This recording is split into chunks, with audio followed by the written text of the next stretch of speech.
નમસ્તે મિત્રો, આજે આપણે બનાવીશું શિયાળાની ઠંડીમાં ખાવાની મજા પડે તેવા લીલા મરચાના ટેસ્ટી ભજીયા, એ પણ લાંબા સમય સુધી એકદમ ક્રિસ્પી રહે એવા। તો વિડીયો ગમે તો લાઈક કરજો અને ચેનલને સબસ્ક્રાઇબ કરવાનું ભૂલતા નહીં। તો ચાલો હવે બનાવીએ। મરચાના ટેસ્ટી એવા ભજીયા બનાવવા માટે અહીંયા મેં 10 જેટલા લીલા મરચા લીધા છે। આ મરચા મોરા છે, તમે તીખા પણ લઈ શકો છો। હવે મરચાનો ડીટીયાનો ભાગ કાઢી લઈશું અને 4 ભાગમાં કટ કરી લઈશું। તમે 4 ની જગ્યાએ 6 કટ પણ લગાવી શકો છો।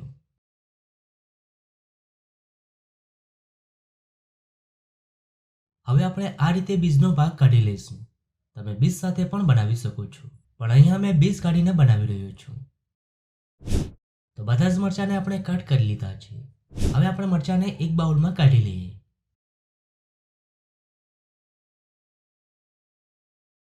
હવે મરચાની ઉપર ઉમેરીશું સ્વાદ પ્રમાણે મીઠું, 1 લીંબુનો રસ,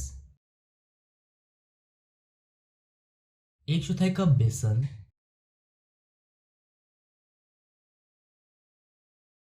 સાથે ભજીયા ક્રિસ્પી બને એના માટે 2 ટેબલસ્પૂન ચોખાનો લોટ ઉમેરીશું,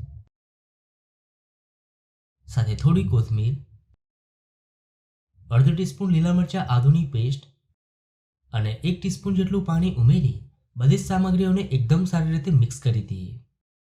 તો પાણી આપણે 1 ટીસ્પૂન જેટલું જ ઉમેરવાનું છે, વધારે પાણી નથી ઉમેરવાનું।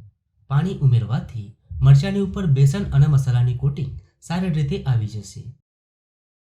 તો બેસન અને મસાલાની કોટિંગ મરચા ઉપર આવી ગઈ છે। હવે આપણે ભજીયા બનાવી લઈએ। હવે ગરમ તેલમાં મરચાને આ રીતે ઉમેરતા જઈએ। એકવારમાં જેટલા મરચા આવે એટલા ઉમેરીશું।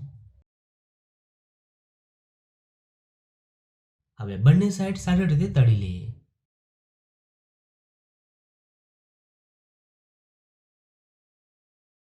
તો એકદમ ક્રિસ્પી ભજીયા બનીને તૈયાર છે। હવે તેને સર્વ કરી લઈએ। તો ગરમ ગરમ ખાવાની મજા પડે એવા ટેસ્ટી લીલા મરચાના ભજીયા બનીને તૈયાર છે। એકદમ ક્રિસ્પી અને ટેસ્ટી ભજીયા બન્યા છે। તો તમને આ ભજીયાની રેસીપી કેવી લાગી? જો રેસીપી ગમી હોય તો વિડીયોને લાઈક અને શેર કરજો।